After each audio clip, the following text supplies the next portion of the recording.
નમસ્કાર મિત્રો, આપણે 12મા ધોરણમાં એસપીસીસીમાં એસપીનો 5મા પાઠનો અભ્યાસ કરતા હતો. એમાં સંચાલકોની સંખ્યા અંગેનો અભ્યાસ આપણે ચાલુ હતો. એમાં આપણે જોયું હતું કે સંચાલકોની સંખ્યા જાહેર કંપની, ખાનગી કંપની અને એકલ વ્યક્તિમાં કેટલી હોય. તો જાહેર કંપનીમાં ઓછામાં ઓછી 3, ખાનગી કંપનીમાં 2 અને એકલ વ્યક્તિમાં ઓછામાં ઓછો 1 ડિરેક્ટર હોવો જોઈએ.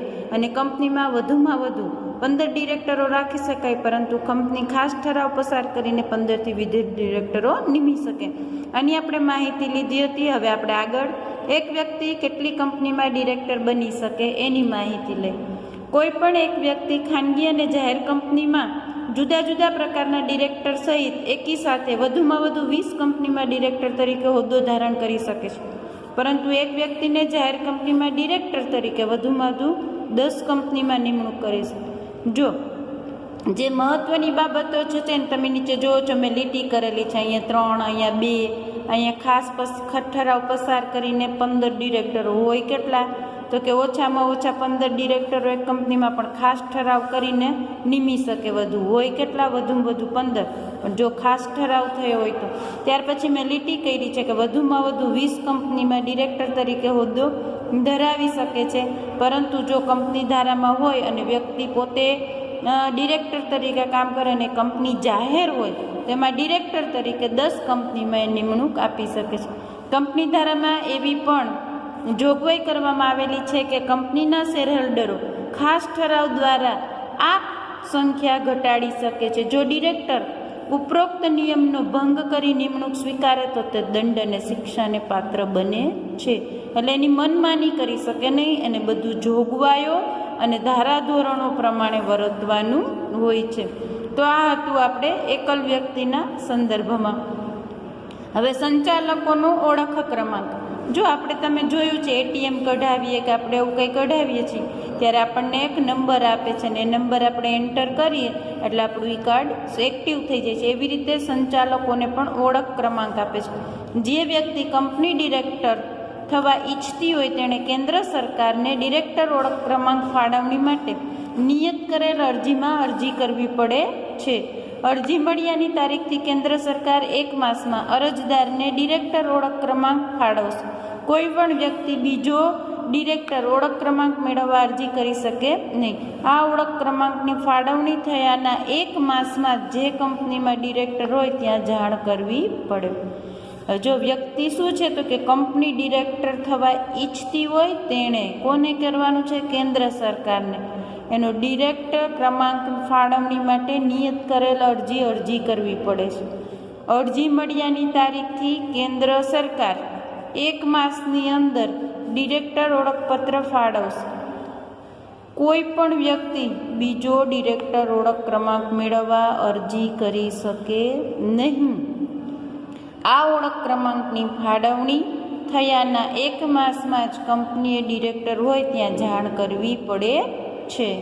કંપની પોતાના તમામ ડિરેક્ટરના ઓળખ ક્રમાંક નિયત ફી સાથે કંપની રજિસ્ટરને જાણ કરશે. જો નિયત સમયમાં જાણ ન કરે તો કંપનીના દરેક કસૂરવાર અધિકારી દંડને પાત્ર બને. તો આજે આપણે 2 પાઠ શીખ્યા પછી ડિરેક્ટરોની ભૂમિકા શું છે, કઈ રીતે ડિરેક્ટરોએ નિમણૂક થાય છે, કંપનીમાં એને કેન્દ્ર સરકાર પાસે અરજી કરવી છે, કેન્દ્ર સરકારની અરજી કર્યા પછી એને નિમણૂક મળે છે એટલે એની નોંધણી થાય છે અને એને રજિસ્ટર ઓફિસ પાસે નિયત કરેલ ફીમાં અને ડિરેક્ટરનો ઓળખ ક્રમાંક શું કરવો પડે છે? નિયત સમયમાં જાણ કરે. જો દરેક કંપની છે, કંપનીમાં દરેક કસૂરવાર અધિકારી કાંઈ બી ભૂલ કરે કે દંડ હોય કે જોગવાઈની વિરુદ્ધ જાય તો એ દંડ અને કસૂરવારને પાત્ર બને છે. હવે છે સંચાલકોની નિમણૂક અને તેના પ્રકારો. સંચાલકોની નિમણૂક કેમ કરવામાં આવે એ જોઈએ. હવે આટલા આપણા 2 મુદ્દા હતા એ આપણે પૂરા કર્યા અને સંધાનમાં સંચાલકોની સંખ્યામાં. પછી સંચાલકોનો ઓળખપત્ર જોયો. હવે સંચાલકોની નિમણૂક અને તેમના મુદ્દા. હવે સંચાલકોની નિમણૂક કેમ થાય તો આપણે ખબર છે કંપની ધારા અનુસાર કોઈ પણ કંપનીનું સંચાલન સંયુક્ત સ્વરૂપે સંચાલન મંડળ દ્વારા કરવામાં આવે છે. માટે દરેક કંપનીએ સંચાલકોની નિમણૂક કરવી ફરજિયાત છે.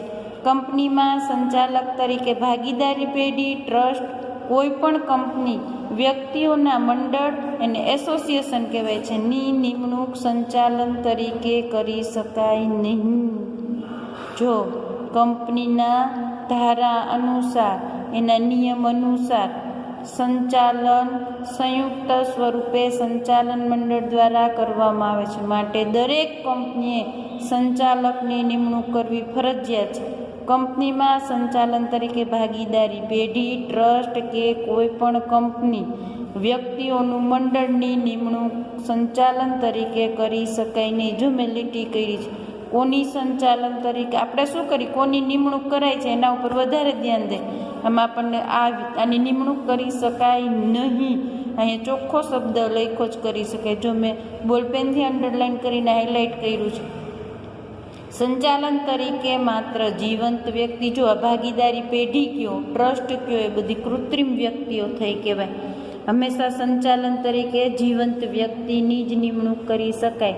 કંપની ધારા 2013 અનુસાર સંચાલકોની નિમણૂક અંગેની જોગવાઈઓ નીચે પ્રમાણે છે. તો હવે આપણે આ શું જોઈએ, એની નિમણૂક જોઈએ કે કોની નિમણૂક કરી શકાય. તો સૌથી પહેલાં પ્રથમ સંચાલકની નિમણૂક એની જોગવાઈ અનુસાર.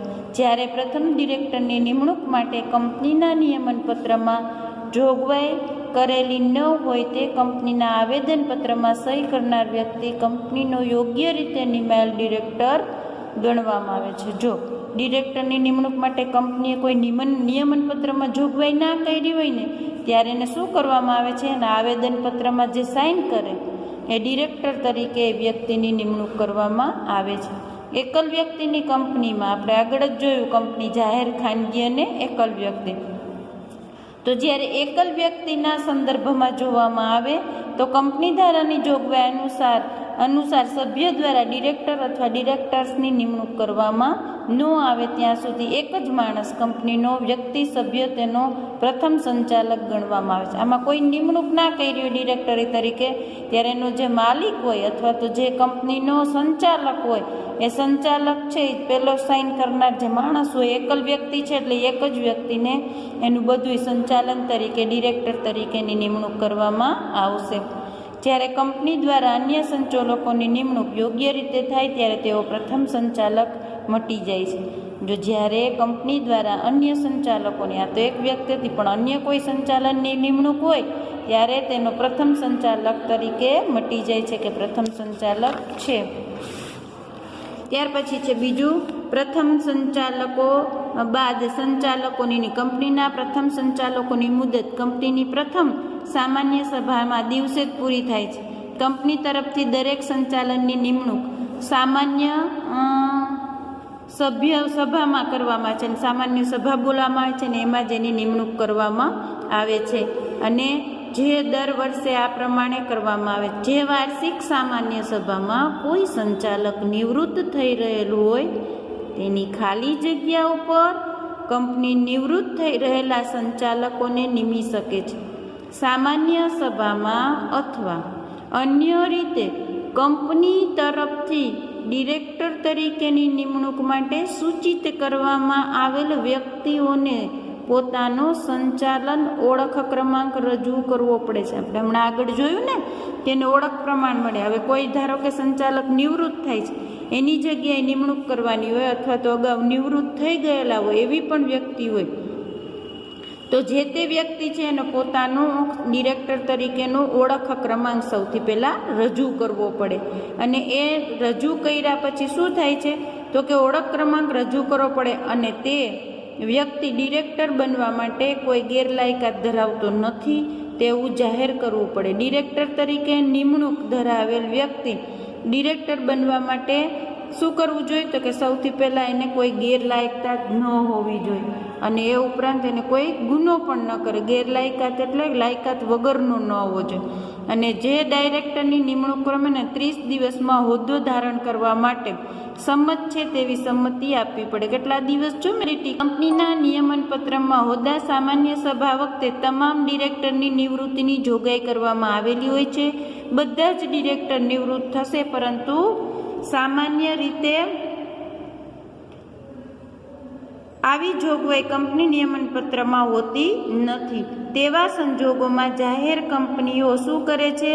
તો કે જાહેર કંપનીઓ ડિરેક્ટરના કુલ સંખ્યાના ઓછામાં ઓછા 2/3 ડિરેક્ટર ક્રમ પ્રમાણે નિવૃત્ત થવા પાત્ર છે. આવા 2/3 ભાગના સંચાલકો પૈકી દર વર્ષે સૌથી સિનિયર એવા 1/3 ભાગના સંચાલકો ક્રમશઃ નિવૃત્ત થાય છે.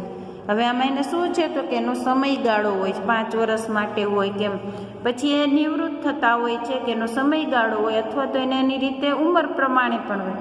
તો કુલ સંખ્યાના એને ઓછામાં ઓછા 2/3 ડિરેક્ટરો હોય. 2/3 એટલે ધારો કે આપણે એમ માનીએ 15 હોય તો 2/3 તો 5 તેરી 15, 5 દુ 10 ડિરેક્ટરો. એમાંથી દર વખતે 1/3 જેટલા એટલે 3 તેરી 9 એટલે 3 છૂટા થતા હોય, 10માંથી 3 નિવૃત્ત થતા હોય. પરિણામે 3 વર્ષના ગાળામાં ક્રમ પ્રમાણે નિવૃત્ત થતા 2/3 ભાગના બધા જ સંચાલકો બદલાઈ જાય છે. 3 વર્ષે 3 થતા જાય તો 3 વર્ષે ડિરેક્ટરો નવા આવે ને 3 6 9 એમ તમે ગણો તો 3 વર્ષ પછી શું થાય? તો કે બધા ડિરેક્ટરો ફરી જતા હોય છે. આ રીતે ડિરેક્ટરની ખાલી જગ્યા ઉપર કંપનીના નિવૃત્ત થઈ રહેલા ડિરેક્ટર ફરીથી નિમી ભરી શકાય છે. એવું નથી કે નિવૃત્ત થઈ ગયા ફરી પાછા 5 વર્ષથી એને આગળ વધારવા હોય તો પણ આપણે વધારી શકીએ છીએ. તો આ ડિરેક્ટરોની નિમણૂક કેમ થાય, ડિરેક્ટરોને કઈ રીતે થાય એની સમજૂતી મેળવી. નેક્સ્ટ લેક્ચરમાં આપણે સંચાલકના પ્રકાર અને એની વિશે માહિતી લઈશું. નમસ્કાર મિત્રો.